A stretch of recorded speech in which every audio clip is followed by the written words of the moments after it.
నేను ఏ రోజు మాట్లాడలేదు, కానీ నాకు ఓపిక నశించింది. నాకు ఈ బాధ తట్టుకోలేకపోతున్నా, ఎవరు చెప్పుకోవాలి కూడా అర్థం కావట్లేదు నాకు. నా లైఫ్ మీద మీకు ఇంత ఇంట్రెస్ట్ ఎందుకు? మీ లైఫ్ మీద పెట్టుకోండి కదా. ఆ టైంలో మీ లైఫ్ మీద పెట్టుకుంటే బాగుంటది. ఒక అమ్మాయి జీవితంతో ఆడుకోవడం ఎందుకు? నా కొడుకుని మంచి చదువుకొని మంచి పొజిషన్లో చూడాలనుకున్నా, అది చూడలేనేమో నాకు అర్థమవుతుంది. నేను బద్దల్లే పోతా. ఇది మాట్లాడితే మీరేదో ఆపేస్తారు, ఇది కాదు. ఓపిక నశించి నేను ఎప్పుడు దేనికి రియాక్ట్ కాలేదు. ఒక అన్నతో మాట్లాడే తప్పు, నా తమ్ముడని మాట్లాడితే తప్పు. ఎవరు వారికి లింకులు వేస్తారు.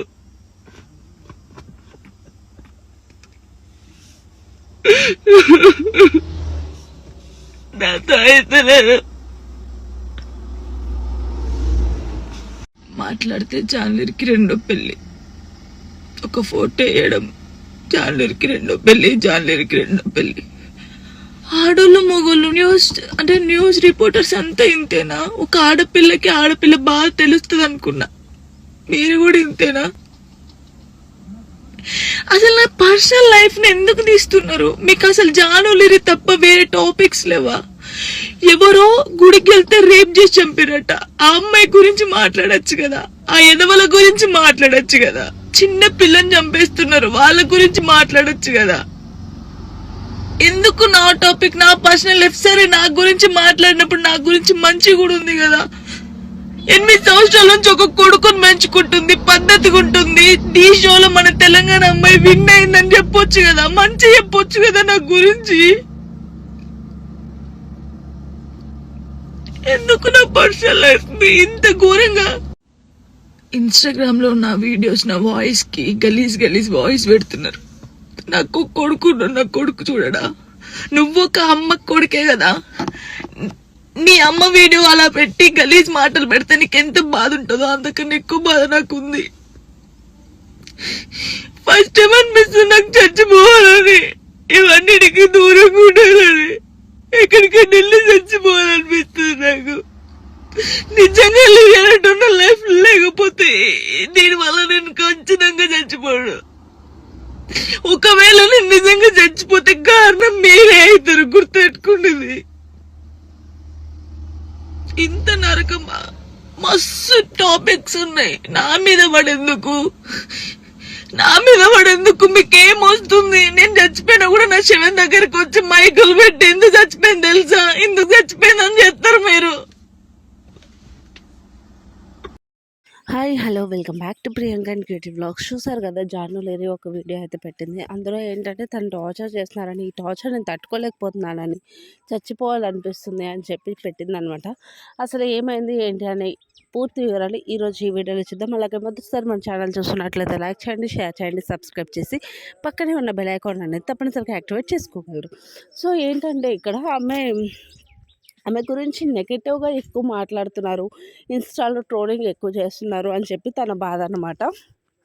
అండ్ ఇంకోటి చెప్పాలి అంటే తనకి వేరే వాళ్ళతో ఎఫ్ఐఆర్ పెట్టినట్టు అట్లాంటి ఫొటోస్ వీడియోస్ పెడుతూ వ్యూస్ కోసం అని చెప్పి ఈ విధంగా చేస్తున్నారు.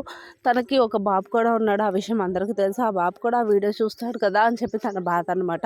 అండ్ ఇంకోటి ఏంటంటే ఇంత నెగిటివిటీ నేను తట్టుకోలేకపోతున్నాను, ఓన్లీ నెగిటివ్గా మాత్రమే చెప్తున్నారు, నాలో కూడా పాజిటివ్ యాంగిల్ ఉంది కదా, అది ఎందుకు చెప్పట్లేదు, ఒక సింగిల్ మదర్గా తన బాధ ఏంటి అనేది అయితే చూపించింది అనమాట. అంతేకాని నెగిటివిటీ అయితే చాలా ఎక్కువ అనిపించింది నాకు. భలేగా బాధ అనిపిస్తుంది అనమాట ఇట్లాంటి వీడియోస్ చూసినప్పుడు. ఒక సింగిల్ మదర్గా తను వాళ్ళ బాబుని చూసుకుంటూ ఆ విధంగా ఆమె మీద ఈ విధంగా నెగిటివ్ ట్రోలింగ్ చేయడం అనేది అసలు కరెక్ట్ కాదు. తను పర్సనల్ లైఫ్ అది, ఆ పర్సనల్ లైఫ్ గురించి మీరు ఎలా డిసైడ్ చేస్తారు? తను చిన్న వయసులోనే పెళ్లి చేసుకొని హస్బెండ్తో డివోర్స్ అయిపోయి ఇప్పుడు సింగిల్ పేరెంట్గా ఉంటూ తన కష్టం పడుతూ తన బాబుని తను చూసుకుంటుంది. సో అలాంటి వాళ్ళ మీద ఇలా నెగిటివ్ కామెంట్ చేయడం అనేది కరెక్ట్ కాదు అని నా ఒపీనియన్. మీ ఒపీనియన్ ఏంటి అనేది కామెంట్లో చెప్పండి. అలాగే మొదటిసారి మన ఛానల్ చూసినట్లయితే లైక్ చేయండి, షేర్ చేయండి, సబ్స్క్రైబ్ చేసి పక్కనే ఉన్న బెల్ ఐకాన్ అనేది యాక్టివేట్ చేసుకోగలరు. తను మాట్లాడిన దానిలో నాకు తప్పేం అనిపించలేదు. తనలో పాజిటివ్గా చెప్పాలంటే సింగిల్ మదర్గా వాళ్ళ బాబుని ఎలా చూసుకుంటుంది, డీ షోలో ఎలా టైటిల్ విన్నర్ అయింది, అలాంటివి మాట్లాడుకోండి. అంతేకాని ఎవరెవరికో లింకులు పెట్టి ఈ విధంగా ట్రోల్స్ చేయడం, వేరే వాళ్ళ ఫోటోలతో ఎఫ్ఐఆర్ ఉన్నట్లు పెట్టడం, ఇది బాగోదు కదా. వాళ్ళ కొడుకేం చిన్న అబ్బాయి కాదు, కొంచెం పెద్దగానే ఉన్నాడు, వాడికి అన్నీ తెలుస్తూ ఉంటాయి. సో ఆ బాబు కూడా చూసి ఎంతో బాధపడతాడు కదా. ఒక ఫ్యామిలీ ఇంత బాధ పెడితే మనకేమొస్తుంది చెప్పండి, అవునా కాదా? సో ఇట్లా నెగిటివిటీ మీద ఎప్పుడు కూడా చేయకుండా ఉంటే బాగుంటుంది, ఒక సింగిల్ పేరెంట్ మీద అనేది నా ఒపీనియన్ అనమాట. తను కూడా చాలా తక్కువ స్టేజ్, చిన్న స్టేజ్ నుండి ఈ స్టేజ్కి అయితే వచ్చింది. సో ఇంత నెగిటివిటీ అనేది కరెక్ట్ కాదు. ఆమె ఎక్కడ కూడా ఎప్పుడు కూడా చెప్పలేదన్నమాట సెకండ్ మ్యారేజ్ చేసుకుంటాను అని. ఎప్పుడు కూడా నేను మ్యారేజ్ చేసుకోను, లిరిని చూసుకోవడానికి లేరు ఉన్నా కానీ నాకు నమ్మకం పోయింది. చూసుకుంటామని చాలా ప్రపోజల్స్ వచ్చినా కానీ నేను చేసుకోను అని చెప్పి ఒక ఇంటర్వ్యూలో కూడా చెప్పిందనమాట. సో వాళ్ళ బాబు కోసం తను బతుకుతుంది, తను అలా ఉంటే బాగుంటుంది, ఉండనిస్తే బాగుంటుంది. నెగిటివ్ ట్రోలింగ్ ఇక్కడ నుండి అయినా చేయకుండా ఉంటే బాగుంటుంది అని చెప్పి నా ఒపీనియన్ అనమాట. మీ ఒపీనియన్ ఏంటి ఛానల్ మీద అనేది కామెంట్లో చెప్పడం మాత్రం మర్చిపోవద్దు.